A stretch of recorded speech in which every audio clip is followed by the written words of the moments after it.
موت سے کس کو رستگاری ہے، آج ان کی کل ہماری باری ہے۔ اور ان زلزلوں میں بہت بڑے بڑے سبق ہمیں اور آپ کو ملے۔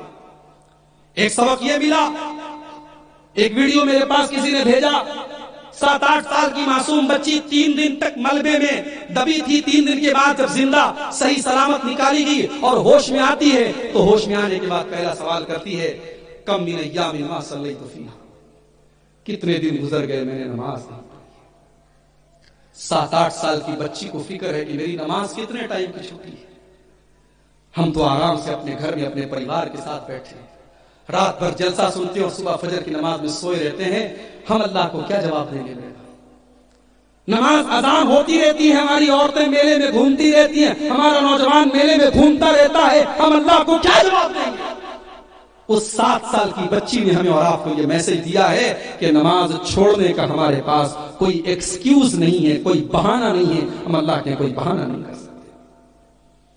اور اسی لیے جب جہنمی جہنم میں جائیں گے اور جنتی جہنمیوں سے سوال کریں گے کہ اے جہنمیوں تم جہنم میں کیوں آئے، تو جہنمی پہلا جواب یہی دیں گے، لم نکو من المصلین، ہم نماز نہیں پڑھتے تھے، ہم نمازی نہیں تھے۔ یاد رکھو میرے نوجوان ساتھی، آپ نماز کی پابندی کیجئے، بہت ساری چیزیں کنٹرول ہو جائیں۔ نظروں کا جو زنا کر رہا ہے موبائل دیکھ کر کے، جب رات میں وہ یہ سوچ کر کے سوئے گا کہ مجھے فجر کی نماز میں اٹھنا ہے تو وہ غلط کام نہیں کرے گا۔ نظروں کا زنا بند ہو جائے گا، ہاتھوں کے ذریعے غلط کام کرنا بند کر دے گا۔ یہ نماز خود اپنے آپ میں بہت ساری بے حیائی سے روکے گی، اور یہ اللہ کا وعدہ ہے، ان الصلاۃ تنہی عن الفحشاء والمنکر، بے شک نماز بے حیائی اور برائی سے روکتی ہے۔ نوکری کر رہا ہے تو کہیں نہ کہیں ہم اور آپ اس کے ذمہ دار ہیں۔ اللہ کے نبی فرماتے ہیں، جب آپ کے اندر بے ایمانی آ جائے گی، جب ناپ تول میں کمی آ جائے گی، تو آپ کی معیشت، آپ کی اکانومی برباد ہو جائے گی، آپ کا کاروبار برباد ہو جائے گا، آپ کی اقتصادی حالت خراب ہو جائے گی، ارتھ ویوستھا تباہ ہو جائے گی۔ وَجَوْرِ السُّلْطَانِ عَلَيْهِمْ، اور ظالم حکومتیں آپ کے اوپر آ جائیں گی جو آپ کی جان اور مال اور عزت و آبرو کے اوپر حملہ کریں گی، ظالم حکومتیں آپ کے اوپر آ جائیں گی۔ میرے نوجوان ساتھیوں، اسلام آپ کو پیسہ کمانے سے منع نہیں کرتا، اسلام تو آپ کو حکم دیتا ہے خوب پیسہ کماؤ۔ ابھی ایک صاحب سے ملاقات ہوئی، مولوی ہیں، ہمارے مئو سے فارغ ہیں، جامعہ فیض عام سے۔ انہوں نے کہا مولوی صاحب میں ہارڈ ویئر کی دکان کر رہا ہوں، میں نے دل سے دعا دی اللہ آپ کے کاروبار میں اور برکت دے۔ آپ کے کاروبار کے لیے میں دعا کر رہا ہوں اللہ اور برکت دے۔ اگر آپ سرکاری نوکری میں، اللہ آپ کی نوکری میں کو قائم رکھے، اللہ آپ کو اور پیسہ دے۔ پیسہ کمانا منع نہیں ہے، نوکری کرنا منع نہیں ہے، مگر میرے پیارے ساتھیوں، حلال و حرام کو ہمیشہ اپنے سامنے رکھو۔ اگر آپ پیسہ کمانے کے پیچھے اتنے اندھے ہو گئے کہ آپ یہ بھول گئے کہ حلال کیا اور حرام کیا ہے، اور آپ کا مقصد صرف پیسہ کمانا ہو گیا، تو آپ اپنے ہی اوپر نہیں، اپنی فیملی کے اوپر بھی ظلم کر رہے ہیں۔ جو حرام کا پیسہ آپ گھر میں لا رہے، اپنے بیوی بچوں کے اوپر خرچ کر رہے، حرام کی کمائی آپ اپنے بچوں کو لا کر کے کھلا رہے ہیں، آپ ان کو جہنم میں لے جانے کا ذریعہ بن رہے ہیں۔ اس لیے کہ اللہ کے نبی فرماتے ہیں، جس بدن کے اندر حرام کے خون سے جس کی پرورش کی جا رہی ہو، ما نبت لحم من صوت، جس بدن کے اندر حرام کی کمائی سے جس بدن کی پرورش کی جا رہی ہو، الا النار اولا به، وہ بدن جہنم کی آگ میں ڈالا جائے گا۔ آج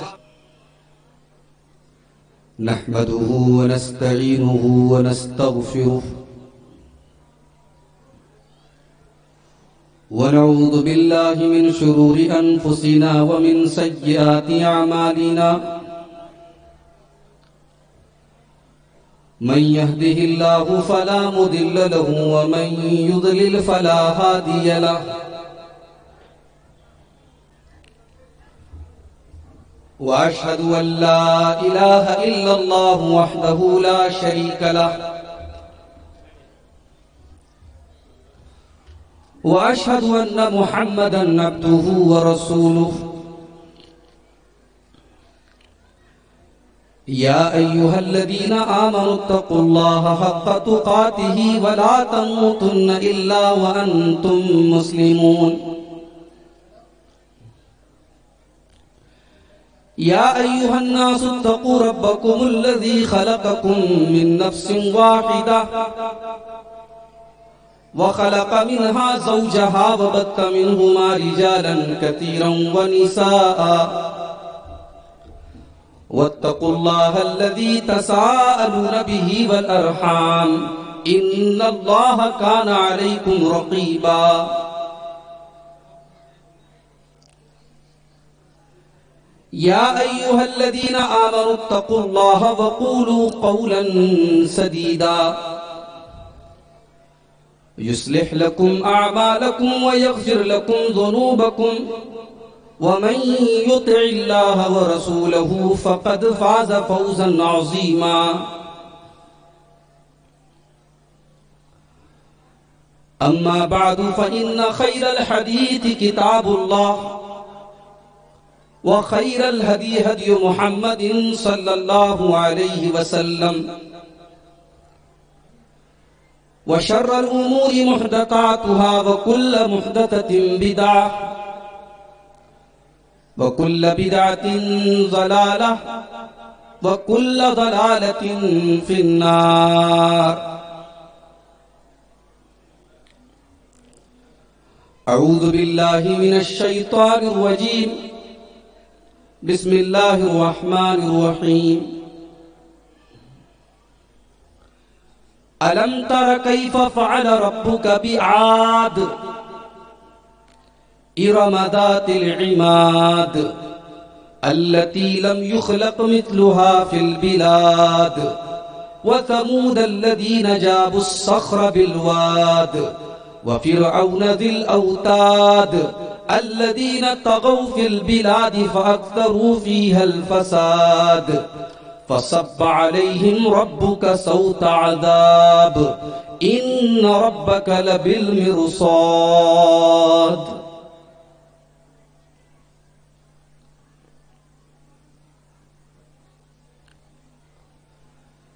پہلے آپ اپنا دل آئینہ کیجئے پہلے آپ اپنا دل آئینہ کیجئے پھر کسی سے امید وفا کیجئے پہلے آپ اپنا دل آئینہ کیجئے پھر کسی سے امید وفا کیجئے سر بلندی کی خواہش ہے دل میں اگر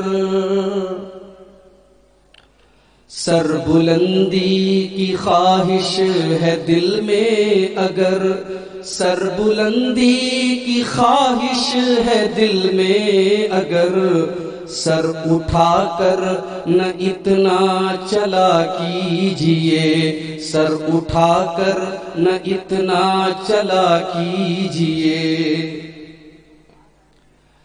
مسئلے خود بخود حل ہو ہی جائیں گے مسئلے خود بخود ہی حل ہو جائیں گے مسئلے خود بخود ہی حل ہو جائیں گے اپنی اپنی حدوں میں رہا کیجئے اپنی اپنی حدوں میں رہا کیجئے اتنی سنجیدگی بھی مناسب نہیں اتنی سنجیدگی بھی مناسب نہیں گاہے گاہے میاں ہنس لیا کیجئے گاہے گاہے میاں ہنس لیا کیجئے پے کرے مصلحت ہے ہر ایک آدمی پے کرے مصلحت ہے ہر ایک آدمی پے کرے مصلحت ہے ہر ایک آدمی کس سے ملیے کسے رہنما کیجئے کس سے ملیے کسے رہنما کیجئے پہلے آپ اپنا دل آئینہ کیجئے، پھر کسی سے امید وفا کیجئے۔ صدر محترم، علماء کرام، محترم بزرگوں، نوجوان ساتھیوں، پردہ نشین ماں اور بہنوں، پیارے بچوں، ہرن پور پاکڑ کا یہ پروگرام بڑے اچھے طریقے سے، بڑے سکون سے چل رہا ہے، اور مجھے اس پروگرام کی آخری کڑی کے طور پر آپ کے سامنے حاضر کیا گیا ہے۔ میں نے آپ کے سامنے خطبہ مسنونہ کے بعد قرآن مجید کے 30ویں پارے کی کچھ آیتیں پڑھی ہیں، سورۃ الفجر کی۔ ان آیتوں میں اللہ تعالی نے دنیا کی کچھ ایسی قوموں کا ذکر کیا ہے جن کے اوپر اللہ کا عذاب آیا تھا۔ اللہ نے ان قوموں کی طاقت کا ذکر کیا ہے کہ وہ کتنی پاورفل تھی، کتنی طاقتور تھی، لیکن طاقتور ہونے کے باوجود جب ان قوموں نے اللہ تبارک و تعالیٰ کے احکام کی نافرمانی کی، اس کی شریعت کی نافرمانی کی، تو اللہ کے عذاب کا کوڑا برسا ان کے اوپر، اور دردناک عذاب ان قوموں کے اوپر آیا۔ آئیے ان آیتوں کا ترجمہ پہلے ہم دیکھ لیتے ہیں، پھر بات کو آگے بڑھاتے ہیں۔ قرآن کا 30واں پارہ، سورۃ الفجر کی آیات ہے۔ ہو سکتا ہے کہ آپ میں سے بہت سارے لوگوں کو یاد بھی ہو جائے۔ الم تر کیف فعل ربک بعاد، اے نبی کیا آپ نے اس قوم کو دیکھا جس قوم کو قوم عاد کہا جاتا ہے کہ اللہ تعالیٰ نے اس قوم کے ساتھ کیا سلوک کیا؟ ارم ذات العماد، یہ جو قوم عاد تھی یہ بہت بڑے بڑے کھمبے والے مکان بناتی تھی، پہاڑوں کو کاٹ کاٹ کر کے مکان بناتی تھی۔ وَثَمُودَ الَّذِينَ جَابُوا الصَّخْرَ بِالْوَادِ، اور اے نبی کیا آپ نے دیکھا کہ قوم سمود کے ساتھ اللہ تعالیٰ نے کیا کیا، جو چٹانوں کو کاٹ کاٹ کر کے اپنے مکان بناتی تھی۔ یہ دو قومیں بڑی طاقتور تھیں، قوم عاد اور قوم سمود۔ قوم عاد کی طرف اللہ تعالیٰ نے حضرت ہود علیہ السلام کو نبی بنا کر کے بھیجا، قوم سمود کی طرف حضرت صالح علیہ السلام کو نبی بنا کر کے بھیجا۔ اور یہ دونوں قومیں اتنی طاقتور تھیں کہ ان کو ناز تھا کہ ہم سے زیادہ طاقتور کوئی نہیں ہے۔ قوم عاد کے لوگ تو باقاعدہ کہتے تھے من اشد منا قوة، ہم سے زیادہ طاقتور کون ہے، ہم سے زیادہ پاورفل کون ہے۔ قوم عاد کا ذکر اللہ نے کیا، قوم سمود کا ذکر اللہ نے کیا۔ اس کے بعد اللہ فرماتا ہے وَفِرْعَوْنَ ذِي الْأَوْتَادِ، اور اے نبی آپ کے رب نے فرعون کے ساتھ کیا سلوک کیا جو ذی الاوتاد تھا، جو بے قصور لوگوں کے ہاتھوں اور پیروں میں کیل ٹھکوا کر کے ان کو پھانسی پہ چڑھا دیتا تھا، جو لوگوں کے اوپر بڑا ظلم اور اتیاچار کرتا تھا، جو بہت بڑا ظالم تھا، بہت بڑا ظالم۔ الذین طغوا فی البلاد، قوم عاد نے، قوم سمود نے اور فرعون نے، ان سب لوگوں نے اللہ کی زمین کے اندر اللہ کے قانون کو توڑا، انہوں نے ظلم کیا، انہوں نے سرکشی کی، انہوں نے گناہ کیے، انہوں نے اللہ کو ناراض کیا۔ فَأَكْثَرُوا فِيهَا الْفَسَادَ، اور انہوں نے بہت زیادہ فساد مچایا۔ جب انہوں نے بہت زیادہ فساد مچایا، ان کا انجام کیا ہوا؟ فرمایا فَصَبَّ عَلَيْهِمْ رَبُّكَ سَوْطَ عَذَابٍ،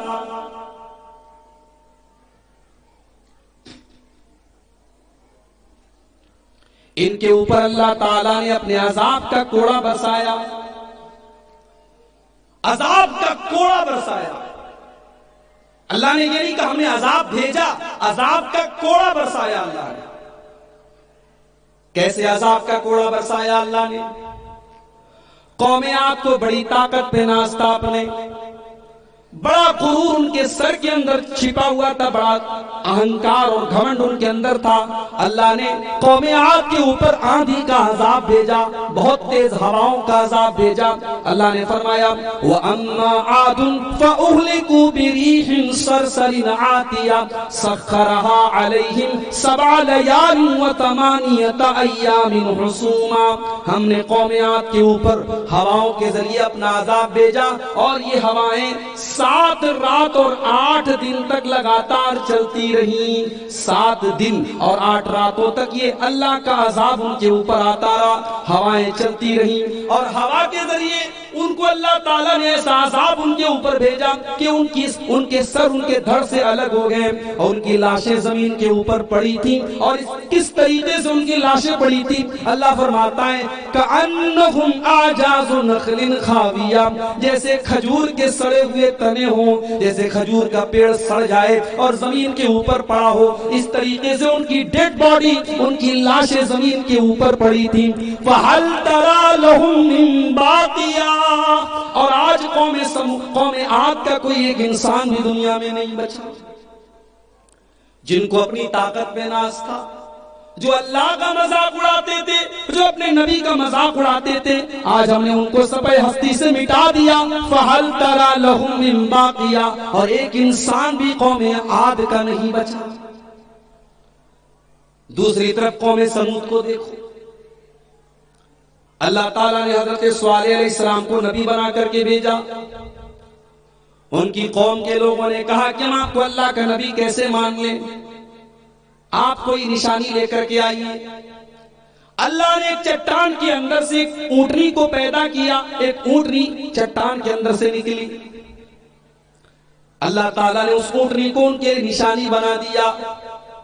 حضرت صالح علیہ السلام نے اپنی قوم سے کہا کہ اس اونٹنی، یہ اونٹنی اللہ کی طرف سے ایک آزمائش بن کر کے آئی ہے، اس اونٹنی کو تم غلط نیت سے ٹچ بھی نہ کرنا، اس کو برے مقصد سے تم چھونا بھی نہیں، ورنہ اللہ کا عذاب آ جائے گا۔ صالح علیہ السلام نے کہا جب تم ندی کے پاس اپنے جانوروں کو پانی پلانے جاؤ تو ایک دن تم اپنے جانوروں کو پانی پلانا، اور ایک دن یہ اونٹنی پانی پیے گی، اس اونٹنی کو تم ٹچ مت کرنا۔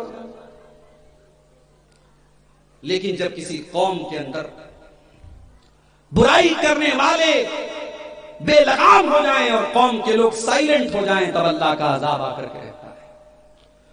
قوم سمود کے اندر ایک انسان اٹھا، اس نے حضرت صالح علیہ السلام کی اس اونٹنی کو لے جا کر کے قتل کر دیا، مار ڈالا، ختم کر دیا۔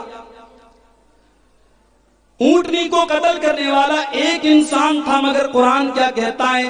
فَكَذَّبُوهُ فَعَقَرُوهَا، انہوں نے حضرت صالح کو جھٹلایا اور انہوں نے اس اونٹنی کو قتل کر ڈالا۔ ایک آدمی نے اپرادھ کیا، ایک آدمی نے جرم کیا، مگر قرآن نے ساری قوم کو مجرم مانا۔ اس کا مطلب یہ ہوا کہ اگر جرم کرنے والا ایک ہی انسان ہو لیکن ساری قوم اس کے جرم کو صحیح قرار دیتی ہو۔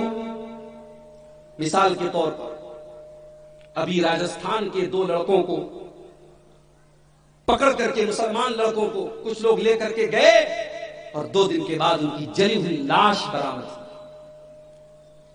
اور ہندوستان کا ایک بڑا طبقہ ایسا ہے جو اس مسئلے پر خاموش ہے، اور جس کی نظر میں یہ کوئی جرم نہیں ہے، یا یہ کہہ لیجئے کہ وہ اس جرم کو بہت بڑا جرم نہیں مانتا۔ ان 2 بے قصور مسلمان نوجوانوں کو جلانے والے جتنے بڑے گنہگار ہیں، اس گناہ کو گناہ نہ سمجھنے والے بھی اتنے ہی بڑے گنہگار ہیں۔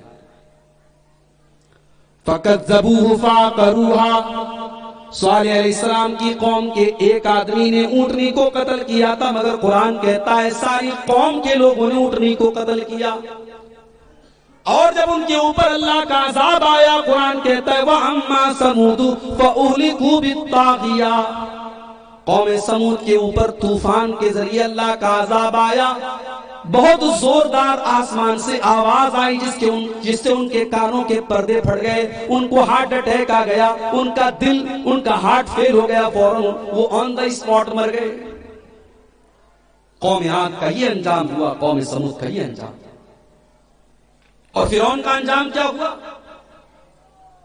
فرعون تو وہ تھا جو حضرت موسیٰ علیہ السلام کا مذاق اڑایا کرتا تھا اور کہتا تھا کہ اے موسیٰ، تجھے تو ڈھنگ سے بات کرنا بھی نہیں آتا، تیری زبان کے اندر لکنت پائی جاتی ہے، تو تتلا کر کے بولتا ہے، تو لڑکھڑا کر کے بولتا ہے، تیری آواز میں تو لکنت ہے۔ اے موسیٰ، جب تو ڈھنگ سے بول نہیں سکتا ہے تو اپنے آپ کو نبی کیسے کہتا ہے؟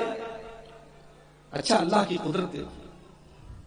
موسیٰ علیہ السلام کے بارے میں علماء نے لکھا ہے کہ بچپن میں ان کے ساتھ کوئی ایکسیڈنٹ ہو گیا تھا، کوئی حادثہ ہو گیا تھا اور ان کی زبان جل گئی تھی، اس لیے جب وہ بولتے تھے تو فلوئنسی نہیں تھی، ان کی آواز لڑکھڑا جاتی تھی، ان کی بولی بیچ میں رک جاتی تھی۔ اسی لیے موسیٰ علیہ السلام نے اللہ کی بارگاہ میں جب دعا کی تو اس دعا میں ایک لفظ انہوں نے یہ بھی کہا تھا، رب اشرح لی صدری ویسر لی امری واحلل عقدۃ من لسانی۔ اے اللہ تو میرے سینے کو کھول دے، اے اللہ میرے معاملے کو آسان کر دے، واحلل عقدۃ من لسانی، اور میری زبان کی گرے کو کھول دے، میری زبان کے اندر جو گرے تو اس کو کھول دے، یفقہوا قولی، تاکہ لوگ میری بات سمجھ سکیں۔ اس سے ایک سبق یہ بھی ملا کہ عالم کو چاہیے کہ وہ ایسے انداز میں بات کرے کہ سامنے والا بات سمجھے۔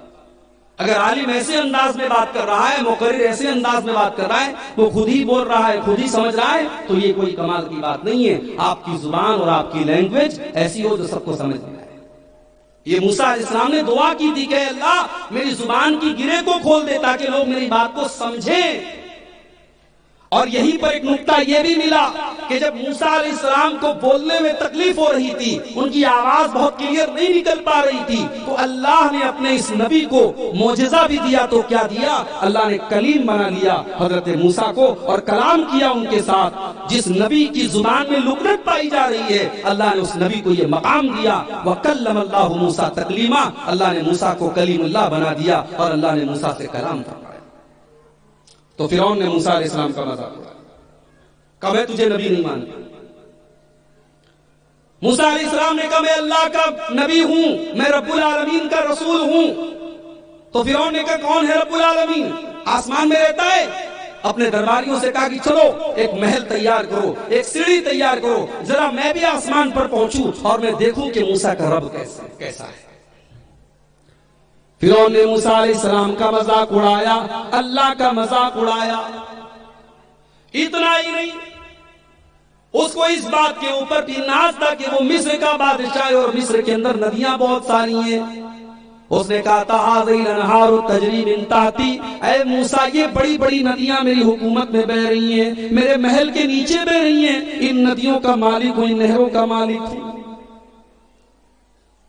اللہ نے کہا اچھا تو تجھے اپنی ندیوں پر ناز ہے، اب دیکھ اپنا عذاب ہم تیرے اوپر کیسے نازل کرتے ہیں۔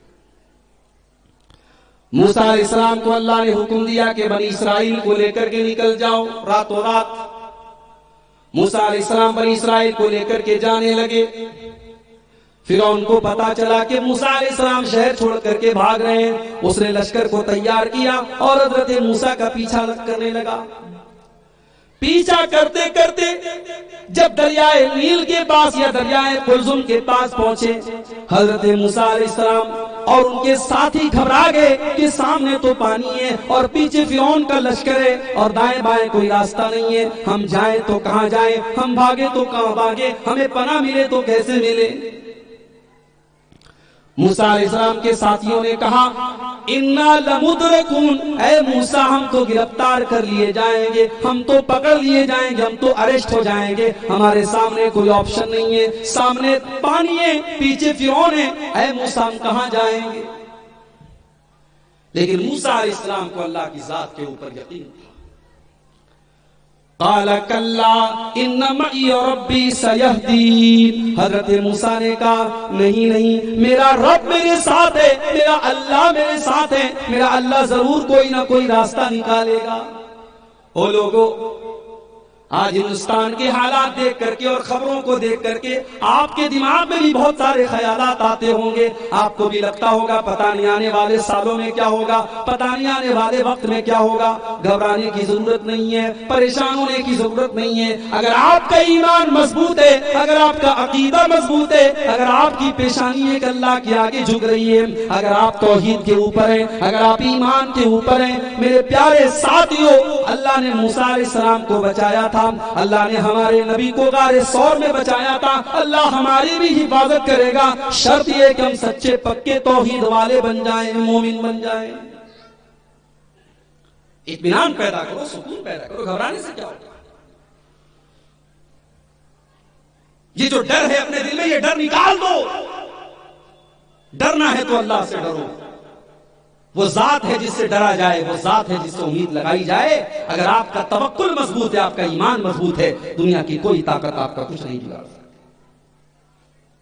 موسیٰ علیہ السلام نے بڑے اطمینان سے کہا کہ میرا رب میرے ساتھ ہے, وہ مجھے بے سہارا نہیں چھوڑے گا.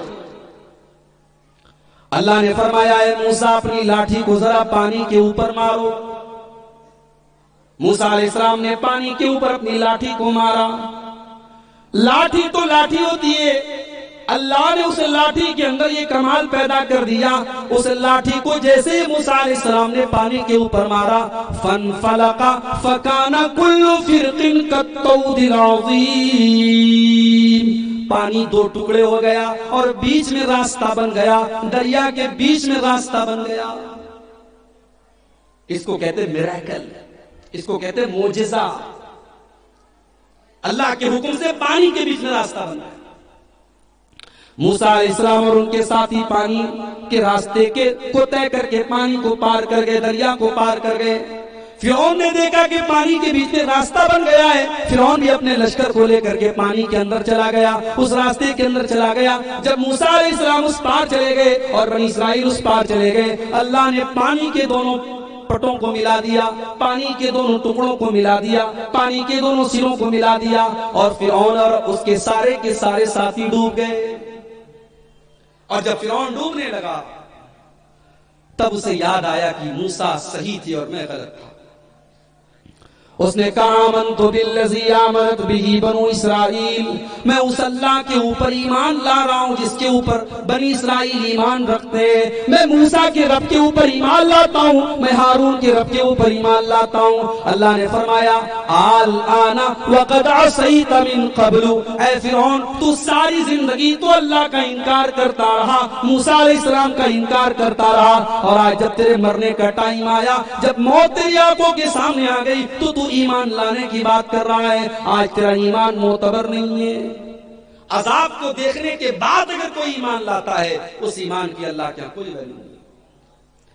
اسی لیے جب قیامت کے دن سورج پورب کے بجائے پچھم سے نکلے گا تو قرآن کہتا ہے لا ينفع نفسا ایمانها, جب قیامت کے دن سورج پچھم سے نکلے گا اس دن اگر کوئی ایمان لائے گا, اس کا ایمان اس کے کوئی کام نہیں آئے گا. عذاب کو دیکھنے کے بعد اب ایمان کا کوئی مطلب نہیں ہے, اب وہ ایمان اللہ تعالیٰ کیا اس کا کوئی اعتبار نہیں. فرعون ڈوبنے لگا, اس نے ایمان کی بات کہی, اللہ نے کہا تیرا ایمان نہیں مانا جائے گا. پھر اللہ نے فرمایا فَالْيَوْمَ نُنَجِّيكَ بِبَدَنِكَ لِتَكُونَ لِمَنْ خَلْفَكَ آیَةً, اے فرعون آج تو مر رہا ہے, آج تو تیری موت آ رہی ہے. اے فرعون تیرے مرنے کے بعد ہم تیری ڈیڈ باڈی کو بچا کر کے رکھیں گے, تیرے شریر کو بچا کر کے رکھیں گے, تاکہ آنے والی نسلیں دیکھیں کہ یہ وہ ظالم تھا جو اللہ کا مذاق اڑایا کرتا تھا, یہ وہ ظالم تھا جو چھوٹے چھوٹے بچوں کو قتل کرا دیا کرتا تھا, یہ وہ ظالم تھا جو عورتوں کو بندی اور غلام بنا لیتا تھا, یہ وہ ظالم تھا جس نے موسیٰ علیہ السلام کے اوپر ظلم کیا تھا اور بنی اسرائیل کے اوپر ظلم کیا تھا. اللہ نے فرعون کو موت کے گھاٹ اتار دیا, لیکن فرعون کی ڈیڈ باڈی کو بچا لیا. اس کو اپنی ندیوں پر ناز تھا، اللہ نے اسی ندی میں ڈبا ڈبا کر کے مارا۔ اللہ فرماتا ہے دیکھو قوم عاد کا انجام کیا ہوا، قوم سمود کا انجام کیا ہوا، اور فرعون کا انجام کیا ہوا۔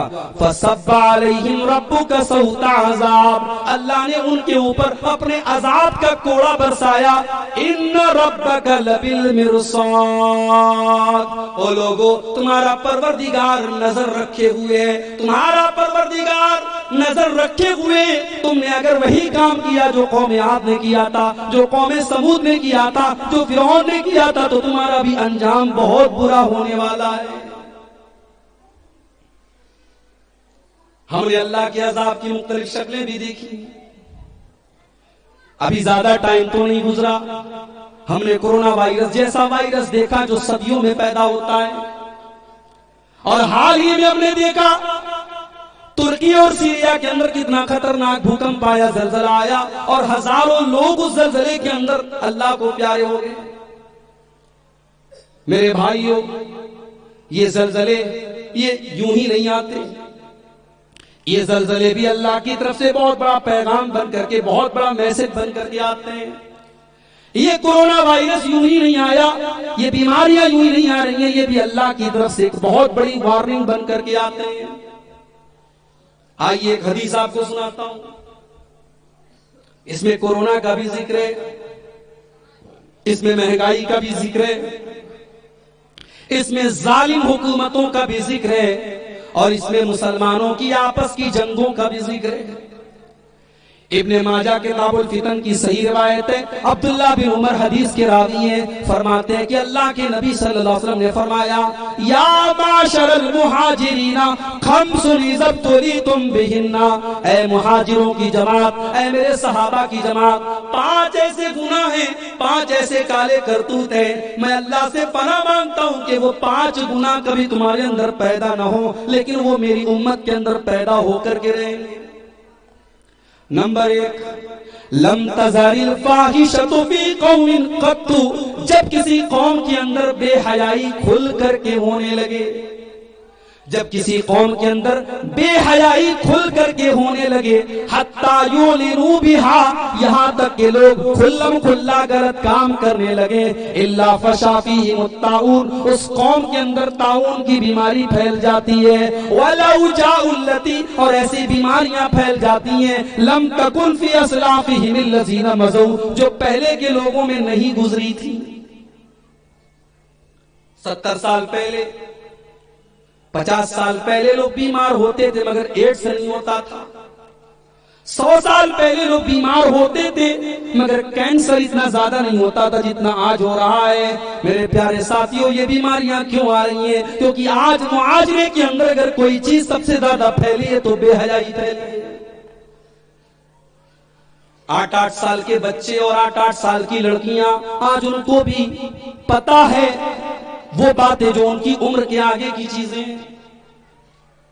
آج معاشرے کے اندر زناکاری اس قدر عام ہو چکی ہے کہ اللہ کی پناہ ہے، آج کوئی خاندان ایسا نہیں، کوئی گاؤں ایسا نہیں جہاں زناکاری اور بدکاری کرنے والے لوگ موجود نہ ہوں۔ میرے پیارے ساتھیوں، یہ بے حیائی، یہ بے غیرتی جو آج ہمارے سماج میں نظر آ رہی ہے، یہ دعوت دے رہی ہے اللہ کے عذاب کو، یہ دعوت دے رہی ہے کورونا وائرس کو، یہ دعوت دے رہی ہے ایڈز کے جیسی بیماریوں کو۔ اور اللہ کے نبی نے یہ بھی بتایا تھا کہ قیامت کے پہلے زناکاری بہت زیادہ پھیل جائے گی، بلکہ ایک حدیث میں اللہ کے نبی نے یہاں تک فرمایا، اس اللہ کی قسم جس کے ہاتھ میں میری جان ہے، لا تفنا هذه الامہ، یہ امت اس وقت تک فنا نہیں ہوگی جب تک وہ دور نہ آ جائے کہ لوگ راستے میں جانوروں کی طرح کھلم کھلا غلط کام کریں گے۔ ویلنٹائنس ڈے کا دن آیا، 14 فروری کا دن آیا، آپ نے دیکھا کہ دلی اور ممبئی میں ہی نہیں، کلکتہ اور بہار کے پٹنہ میں اور بڑے بڑے شہروں میں، بلکہ اب تو آپ تو چھوٹے موٹے ٹاؤن کے اندر بھی آج لڑکے لڑکیاں ایک دوسرے سے مل رہے ہیں, ایک دوسرے سے ملاقاتیں کر رہے ہیں, ایک دوسرے کو تحفے تحائف دے رہے ہیں, اور بغیر شادی کے, بغیر نکاح کے جائز تعلق کے وہ ایک دوسرے کے ساتھ سارے تعلق قائم کر رہے ہیں. اور دنیا اس کو محبت کا نام دے رہی ہے, دنیا اس کو عشق کا نام دے رہی ہے, دنیا اس کو پیار کا نام نہیں دے رہی ہے. اللہ کی قسم یہ پیار نہیں ہے, یہ محبت نہیں ہے, یہ عشق نہیں ہے, اس کا نام تو زنا ہے, اس کا نام تو بدکاری ہے. اسلام کے اندر محبت کی صرف ایک ہی شکل ہے, محبت کی صرف ایک ہی شکل ہے کہ ایک لڑکا ایک لڑکی نکاح کے بندھن میں بچ جائے, ایک مرد و عورت شادی کے بندھن میں بچ جائے. اس رشتے کے اندر جو محبت ہوتی ہے وہی محبت ہے. زناکاری اور بدکاری عام ہو رہی ہے, اور جلے پر نمک چھڑکنے کا کام ہم اور آپ یہ کر رہے ہیں کہ ہم شادی بیاہ کے سسٹم کو مشکل بنا رہے ہیں. مجھے بتایا لوگوں نے کہ جھارکھنڈ میں ایسا بھی ہوا ہے, رات میں جلسہ ہوا, لڑکی فرار, لڑکا فرار, بعد میں پکڑے گئے, شادی ہو گئی. یہ بھی ہو رہا ہے جھارکھنڈ اور بنگال کے اندر. ہمارے یو پی کے اندر, مئو کے اندر, جہاں کا پردہ بہت مشہور تھا اور جہاں یہ تمام چیزیں نہیں ہوتی تھیں, پچھلے سال کئی ایسے واقعات ہوئے کہ لڑکا لڑکی فرار ہو گئے, پولیس نے پکڑا, پھر تھانے پر مولوی صاحب کو بلایا گیا, وہیں پر نکاح ہوا, پھر جا کر کے معاملہ رفع دفع. یہ حالات کیوں ہو رہے ہیں میرے بھائی؟ لڑکی 25 سال کی ہو گئی, لڑکا 30 سال کا ہو گیا, لڑکی شادی کے قابل ہو گئی, لڑکا شادی کے قابل ہو گیا, ماں باپ کے کانوں پر جوں نہیں رینگ رہی ہے, شادی کرنے کرانے کے لیے تیار ہی نہیں ہے, کیونکہ ہم نے شادی کو اتنا مشکل عمل بنا دیا ہے کہ جب تک یہ نہ ہو جائے, جب تک وہ نہ ہو جائے, تب تک شادی نہیں ہو سکتی. ہم لاکھ تقریریں کر لیں, ہم بڑی اچھی اچھی باتیں رات بھر بتا دیں, مگر ایک مرد اگر جوان ہوا ہے, ایک عورت اگر جوان ہوئی ہے, اور اس کو اگر پارٹنر کی ضرورت ہے, اس کو اگر شادی کی ضرورت ہے, تو وہ ضرورت شادی ہی کے ذریعے پوری ہو سکتی ہے, وہ تقریر کے ذریعے پوری نہیں ہو سکتی. بھائی انسان کو بھوک لگی ہے تو اس کے سامنے کھانا لا کے رکھا جائے, اس کے سامنے آپ بہت اچھی تقریر اس کے موبائل پہ چلا دیں, اس کو قرآن کی تلاوت سنا دیں, تو اس کی بھوک تھوڑی مٹ جائے گی. ارے اسلام تو وہ دین ہے جو یہ کہتا ہے کہ اگر بھوک لگی ہے اور نماز کا ٹائم ہے اور دسترخوان پر کھانا لگ چکا ہے تو پہلے کھانا کھا لو, اس کے بعد نماز. کیونکہ اگر بھوک لگی اور آپ نماز پڑھنے جائیں گے تو آپ کا دماغ ڈائیورٹ ہوگا, آپ کا دماغ نماز کے بجائے کھانے کی طرف جائے گا. آج ہم نے اپنے جوانوں کو اس مصیبت میں ڈالا ہے. نبی کے دور میں, صحابہ کے دور میں 4 شادیاں لوگ عام طور سے کرتے تھے. اس زمانے میں نکاح آسان تھا اور زنا مشکل تھا. اگر کوئی زنا کر لیتا تھا, اگر شادی شدہ مرد زنا کر لیتا تھا تو اس کو سزائے موت دے دی جاتی تھی. اگر کنوارا زنا کرتا تھا پکڑا جاتا تھا, 100 کوڑے مارے جاتے تھے, سزا دی جاتی تھی. 4 شادیوں کا سسٹم تھا, کوئی بارات کا چکر نہیں تھا, کوئی جہیز کا چکر نہیں تھا. ولیمہ کی طاقت ہے تو ولیمہ ہو رہا ہے, طاقت نہیں تو ولیمہ بھی کوئی فرض اور واجب نہیں ہے. چھوٹے موٹے میں شادی ہو گئی, آسانی سے نکاح ہو گیا, گھر بس گیا. اس دور میں زناکاری میرے بھائیوں کیسے ہو سکتی تھی؟ آج آپ کی 4 شادی چھوڑ دو, 1 شادی مشکل ہو چکی ہے. کوئی بیچارہ اگر دوسری شادی کرنا چاہے تو اس کی بیوی سب سے پہلے اٹیک کرے گی, اس کے سسرال والے اٹیک کریں گے. دوسری شادی کی طاقت ہے لیکن دوسری شادی نہیں کر سکتا. بیوی یہاں تک کہتی ہے تم زنا کر وہ چلے گا, لیکن کسی کو سوتن بنا کے نہ لانا. یہ ماحول بن چکا ہے. لڑکے لڑکیاں جوان ہو چکے ہیں, شادی کی طاقت رکھتے ہیں, شادی کے قابل ہو چکے ہیں, مگر ماں باپ ان کی شادی نہیں کرا رہے. ابھی مہاراشٹر میں ایک علاقے میں گیا, مجھ سے نوجوانوں نے اکیلے میں آ کے کہا مولوی صاحب آپ جس موضوع پر بھی تقریر کیجئے گا لیکن اس پر ذرا ضرور آپ بات کیجئے گا. یہاں 30 سال کے لڑکے ہو گئے ہیں اور ماں باپ ان کی شادی نہیں کر رہے ہیں, انتظار کر رہے ہیں کہ لڑکے کو گورنمنٹ جاب ملے, اس کے بعد ہم لڑکے کی شادی کریں گے. اب ظاہر ہے گورنمنٹ جاب کوئی مٹھائی تو ہے نہیں جو بٹ رہی اور کوئی بھی جا کر کے لے لے, بڑا مشکل ہے. اب پتہ لگا گورنمنٹ جاب نہیں مل رہی ہے, لڑکے کی شادی میں ڈیلے ہو رہا ہے. میرے بھائیوں زناکاری اور بدکاری اگر پھیلی ہے اس دور میں, بچوں کو آگے مت بٹھائیے, بہت ڈسٹرب کریں گے. ان کو یا تو پیچھے کر دیجئے, ان کو خاموش کیجیے. شادی بیاہ کو اگر آپ آسان نہیں کریں گے, زناکاری کو آپ نہیں روک سکتے. زنا کو اگر روکنا ہے تو آپ کو شادی بیاہ کو آسان کرنا پڑے گا.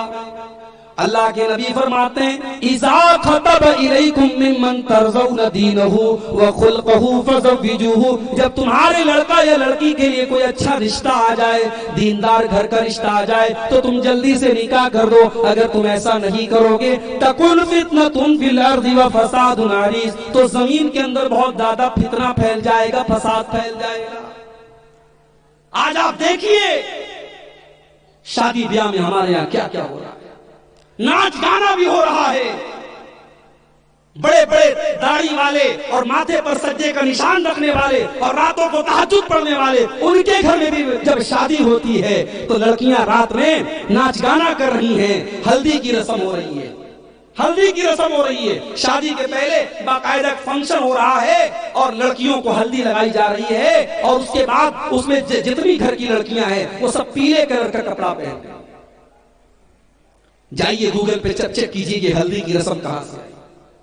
یہ ہلدی کی رسم یہ غیر مسلموں کی رسم ہے، یہ ان کے دھرم کی پرمپرا ہے، اسلام سے اس کا کوئی تعلق نہیں ہے. وہ اس لیے ہلدی لگاتے ہیں کیونکہ ان کے یہاں مانا جاتا ہے کہ ہلدی یہ اچھے شگن کی علامت ہے، یہ اچھی قسمت کی علامت ہے. اگر ہلدی لگائیں گے تو قسمت اچھی ہو. ہمارے یہاں ہلدی بھی ہو رہی ہے. پھر شادی کے موقع پر کتنی بے حیائی اور بے پردگی ہو رہی ہے.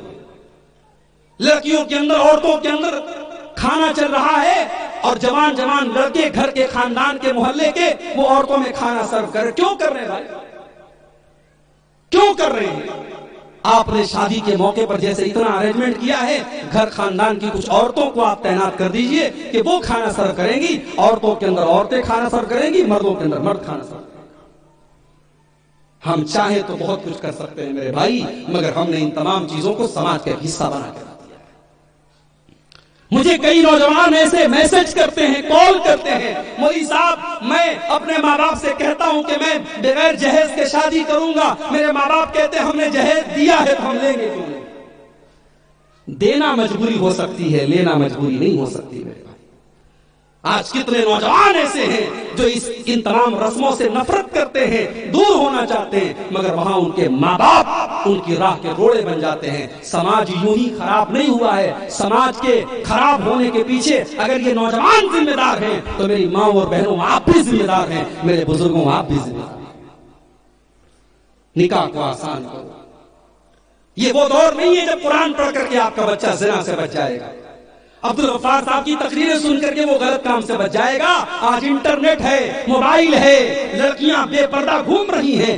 آج اس دور میں آپ نکاح کو اتنا آسان کر دیجئے کہ زنا کرنے والا 1000 بار سوچے. اور اگر آپ نے نہیں کیا تو اب اللہ کے نبی کی اس حدیث کو یاد کیجئے، جس قوم کے اندر بے حیائی پھیلے گی اس قوم کے اندر طاعون اور اس طریقے کی بیماریاں پھیلیں گی. رشتہ دیکھنے جا رہی ہیں، کیا دیکھ رہی ہیں عورتیں؟ رشتہ دیکھنے گئی، لڑکی بہت اچھی ہے، اچھے خاندان کی ہے، برہیٹ میں اس نے عالمہ کا کورس بھی کیا ہے، کھانا پکاتی ہے، سارے کام کرتی ہے، بہت اچھی ہے. رپورٹ لے کر کے آئی، گھر والوں نے پوچھا کیسا رشتہ تھا، لڑکی کیسی تھی؟ لڑکی بہت اچھی تھی، بس تھوڑا سا اس کا رنگ دبا ہوا تھا، تھوڑا سا رنگ دبا ہوا تھا، تھوڑی سی ہائٹ کم تھی. ان بنیادوں پر آج ہم رشتوں کو ریجیکٹ کر رہے ہیں. کہاں گئی دینداری؟ دینداری کا مطلب کیا ہوا؟ اگر آپ اپنے بچے کے لیے حور تلاش کر رہی ہیں تو ٹھیک ہے، آپ کو کوئی حور مل جائے گی، مگر ضروری نہیں ہے کہ شکل و صورت لے کر کے جو عورت آئی ہے وہ سیرت بھی لے کر کے آئی ہو. میری پیاری ماں اور بہنوں، جس دن آپ نے اپنے گھر کے رشتے کے لیے دینداری کو ترجیح دینا شروع کر دیا، اللہ کی قسم آپ کے گھروں میں برکت آنی شروع ہو جائے گی. یہ ساس بہو کے جھگڑے ختم ہو جائیں گے، یہ نند اور بھابھی کے جھگڑے ختم ہو جائیں گے، یہ دیورانی جھٹانی کے جھگڑے ختم ہو جائیں گے. آپ کے گھروں میں برکت آئے گی، آپ کے گھروں میں رحمت آئے گی. اللہ کے نبی فرما رہے ہیں لن تزال الفاحشۃ فی قوم قط حتی یولدوا بها. جب کسی قوم کے اندر بے حیائی اور زناکاری پھیل جاتی ہے، اس قوم کے اندر طرح طرح کی بیماریاں پھیل جاتی ہیں. یہ تو ایک چیز ہو گئی. دوسری چیز وَلَمْ يَنْقُصُوا الْمِكْيَالَ وَالْمِيزَانَ. اور جب کسی قوم کے اندر ناپ تول میں کمی آنے لگتی ہے، جب کاروبار میں چوری ہونے لگتی ہے، میں یہ بھی ترجمہ کر سکتا ہوں، میں اس حدیث کا یہ مطلب بھی بیان کر سکتا ہوں، جب کسی قوم کے اندر بندھن بینک کے ذریعے لون لیا جانے لگتا ہے، جب کسی گاؤں کے اندر لوگ لاٹری کھیلنے لگتے ہیں، جب پے ٹی ایم کے ذریعے جوا کھیلا جانے لگتا ہے، جب موبائل کے ذریعے جوا کھیلا جانے لگتا ہے، جس قوم کے اندر جوا اور لاٹری کے ذریعے لوگ راتوں رات امیر بننے کا سپنا دیکھنے لگتے ہیں، اس قوم کا حال کیا ہوتا ہے؟ اللہ کے نبی فرماتے ہیں الا اخذوا بالسنین وشدۃ المؤونۃ وجور السلطان علیہم، اس قوم کی معیشت کو اللہ برباد کر دیتا ہے۔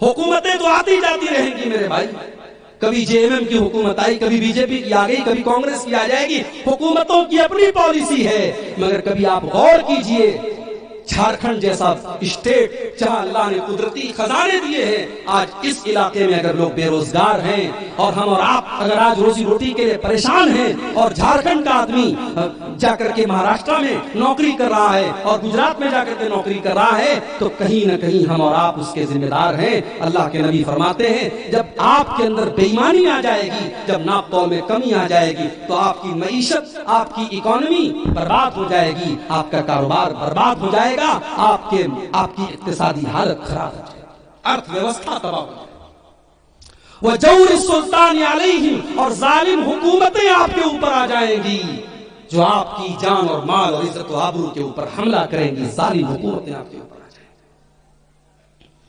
میرے نوجوان ساتھیوں، اسلام آپ کو پیسہ کمانے سے منع نہیں کرتا، اسلام تو آپ کو حکم دیتا ہے خوب پیسہ کماؤ۔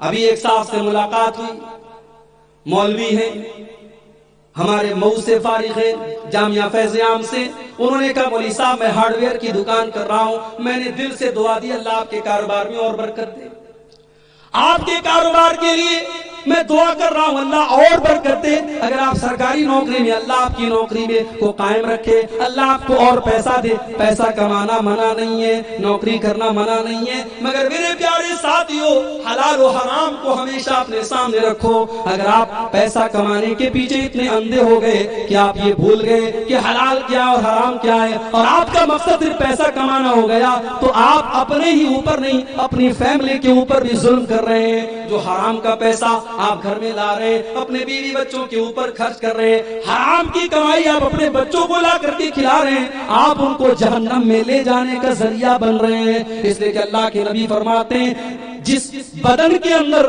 حرام کے خون سے جس کی پرورش کی جا رہی ہو، ما نبت لحم من صوت، جس بدن کے اندر حرام کی کمائی سے جس بدن کی پرورش کی جا رہی ہو، الا النار اولا به، وہ بدن جہنم کی آگ میں ڈالا جائے گا۔ آج حرام کی کمائی کی وجہ سے آج ہماری دعائیں قبول نہیں ہو رہی۔ ایسا تو نہیں کہ حج اور عمرہ کم ہو رہا ہے، بھائی صاحب بہت عمرہ ہو رہا ہے، اب تو عمرہ کی ریل لگی ہے، لوگ جیسے پکنک مناتے تھے ویسے آج کل عمرہ ہو رہا ہے، پیسے والے لوگ ہر سال عمرہ پہ جا رہے ہیں، عمرہ بھی ہو رہا ہے، خانہ کعبہ کا طواف بھی ہو رہا ہے۔ پہلے تو چھوٹا طواف ہوتا تھا، اب تو خانہ کعبہ کا طواف بھی بہت لمبا ہو رہا ہے، بڑی دیر دیر تک دعائیں ہو رہی ہیں، مگر دعاؤں کے اندر اثر کیوں نہیں ہو رہا ہے؟ ہماری دعائیں کیوں قبول نہیں ہو رہی ہیں؟ آؤ اپنے نبی سے سوال کرتے ہیں۔ اللہ کے نبی فرماتے ہیں انسان جتنی بھی لمبی دعا کر لے، لمبا سفر کر لے اور خانہ کعبہ کا غلاف پکڑ کر کے دعا کر لے، لیکن اگر اس کا وَمَطْعَمُهُ حرام وَمَشْرَبُهُ حرام وَمَلْبَسُهُ حرام وَغُذِّيَ بِالْحَرام، اگر اس کا کھانا حرام کمائی کا ہے، اس کا پانی حرام کمائی کا ہے، اس کا کپڑا حرام کمائی کا ہے، تو اس کی دعا کہاں سے قبول ہوگی؟ حلال کے اندر برکت ہے میرے بھائی، حلال کے اندر برکت ہے۔ ترکی کے اندر اتنا بڑا زلزلہ آیا، لاکھوں کروڑوں کی بلڈنگیں تباہ ہو گئیں، مگر آپ کو میں یہ نیوز بتا رہا ہوں، اس کو نوٹ کر لیجئے۔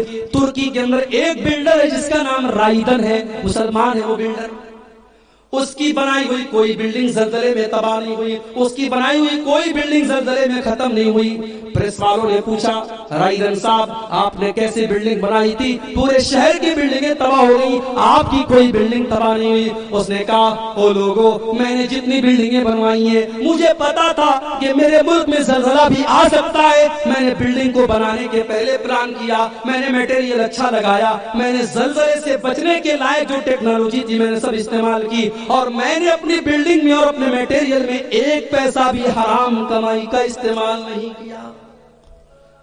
حلال کی برکت دیکھو میرے بھائی، حلال کی برکت دیکھو. اللہ نے اس رائدر نام کے بلڈر کی تمام بلڈنگوں کو محفوظ رکھا. اس نے کہا میرے باپ کی وصیت تھی کہ بیٹا 10 روپیہ تم 100 روپے کا منافع اگر ایک طرف حرام کا ہو اور 10 روپیہ حلال کا ہو، تم 10 روپے پر اکتفا کر لینا، مگر حرام سے اپنے آپ کو بچنا. اس حلال کی برکت ہے کہ آج میری بنائی ہوئی بلڈنگوں کو اللہ نے بچا کر کے رکھا ہے. آج ہم نے سمجھا کہ ہم سود اور بیاج کا لین دین کریں گے تو ہمارے پاس پیسہ زیادہ ہو جائے گا. نہیں، یمحق اللہ الربا ویربی الصدقات. تمہیں یہ لگ رہا ہے تم نے 1000 روپے میں 100 روپیہ بیاج کے ذریعے کما لیا، لیکن تم نے 100 روپیہ کمایا ضرور ہے، مگر وہ 100 روپیہ دوسرے راستے سے 1000 روپے کا تمہارا نقصان کرائے گا. اللہ سود کو مٹاتا ہے. وَيُرْبِي الصَّدَقَاتِ. تم نے مدرسے میں صدقہ دیا، تم نے دان دیا، تم نے چندہ دیا، تمہیں لگا ہم نے 1000 روپے کا چندہ دے دیا، ہمارے پیسے میں سے 1000 روپے کم ہو گئے.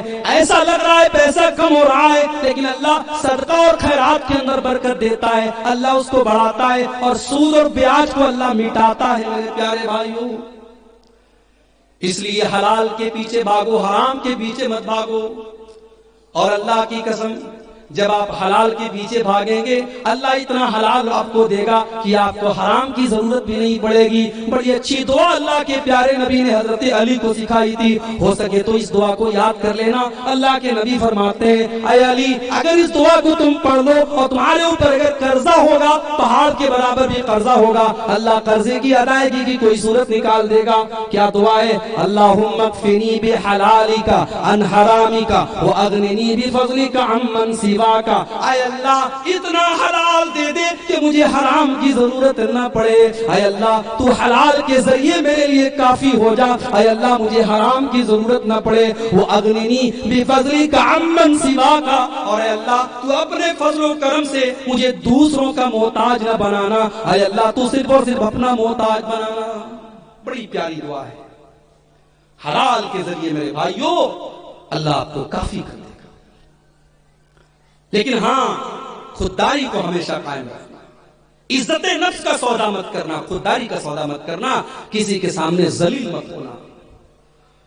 ہمارے پاس ایسے بھی نوجوانوں کا فون آتا ہے، مولوی صاحب بہت دنوں سے پڑھائی کمپلیٹ کر لی، نوکری نہیں مل رہی ہے، نوکری مل رہی ہے بینک میں، نوکری مل رہی ہے انشورنس سیکٹر میں، اور آپ لوگ کہتے ہیں بینک میں نوکری نہیں کرنا چاہیے، انشورنس میں نوکری نہیں کرنا چاہیے. ماں باپ مجھے ٹارچر کر رہے ہیں کہ تو جوان ہو گیا، 30 سال کا ہو گیا، پڑھائی لکھائی کمپلیٹ کر لی، تو کوئی جاب کیوں نہیں کرتا.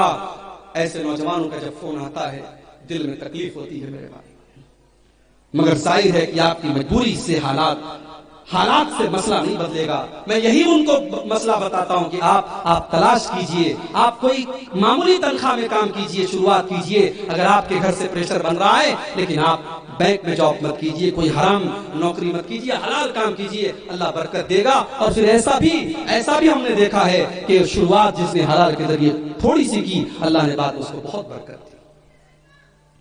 عبد الرحمن بن عوف کو دیکھو، جب یہ ہجرت کر کے مدینہ آتے ہیں کنگال ہو کر کے، خالی ہاتھ ہو کر کے آتے ہیں، اور جب اللہ کے پیارے نبی مکہ کے مہاجروں کا مدینہ کے انصاریوں کے ساتھ بھائی چارہ کراتے ہیں، حضرت عبد الرحمن بن عوف کا بھائی چارہ حضرت سعد بن ربیع کے ساتھ کیا جاتا ہے. حضرت سعد بن ربیع انصاری اپنے مہاجر بھائی سے کہتے ہیں میرے بھائی یہ میرا مال ہے، یہ میرا باغیچہ ہے، یہ میرا کھجوروں کا باغ ہے، آ جاؤ آدھا تم لے لو آدھا میں لے لیتا ہوں، آ جاؤ کھیتی میں کروں گا، اپنے کھیتوں میں کام میں کروں گا، لیکن جو پیداوار ہوگی آدھی تم لے لینا آدھی میں لے لیتا ہوں. اے میرے بھائی عبد الرحمن تم نئے آئے ہو، ابھی تمہاری شادی مشکل سے ہوگی، تمہیں رشتہ نہیں ملے گا، میری 4 بیویاں ہیں، میں اپنی کسی ایک بیوی کو طلاق دے دوں گا، تم پسند کر لو میں طلاق دے دوں گا، عدت پوری ہو جائے تم نکاح کر لینا، تمہارا گھر بس جائے گا. میرے بھائی تو میرے سگے بھائی سے بڑھ کے ہے، میرا مال تیرا ہے، میری فیملی تیری ہے. اس انسانی تاریخ میں قربانی اور ایثار کی ایسی مثال نہیں ملتی میرے پیارے ساتھیوں، مگر عبد الرحمن بن عوف نے خودداری کا مظاہرہ کیا.